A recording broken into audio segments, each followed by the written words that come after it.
Hello guys, welcome back to day 19 of the Huevember color challenge. Starting off as always with that photosensitivity warning. If you are sensitive to flashing lights and moving images, I suggest you focus on the picture to the right hand side of the screen. That canvas is going to be stationary, whereas the one to the left is going to be flipping around and moving a lot. For today's challenge, I wanted to draw this character, Angela. She also belongs to that universe where I have changed things around so much that there isn't a solid character design or plot line anymore. Jameson and Amelia and Rose are also part of the same universe, as well as another character of mine, Joan, who will be the subject of tomorrow's Huevember. And this character, Angela, is a little bit interesting because when I initially created this universe, I had the three main characters, Jameson, Amelia, and Joan. And that was it. I didn't have much of a plot line or backstory for any of them.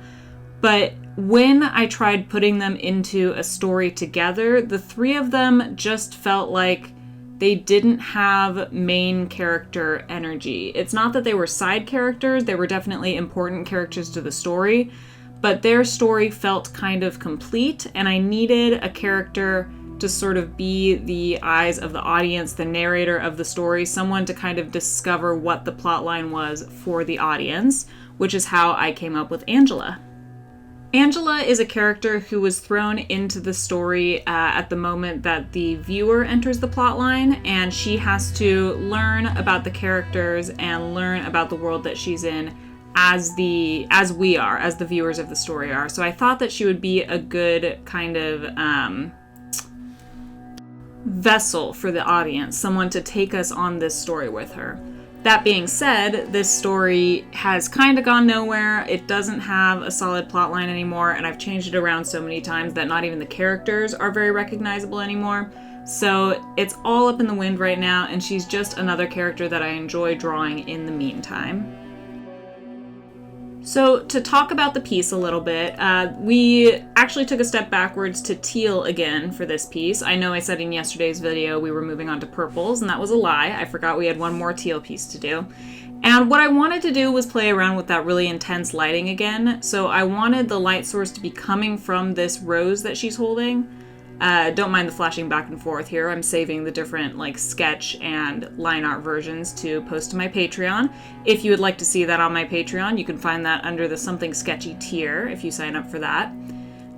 Anyway, the light source was going to be coming from the rose, and I wanted it to cast a really intense artificial light on the character herself. And just sort of mess around with that intense lighting again. As I'm sure we're all aware by now, it's something I absolutely love to do, and it's the easiest way for me personally to make sure the colors of the Huevember challenge are incorporated into every piece.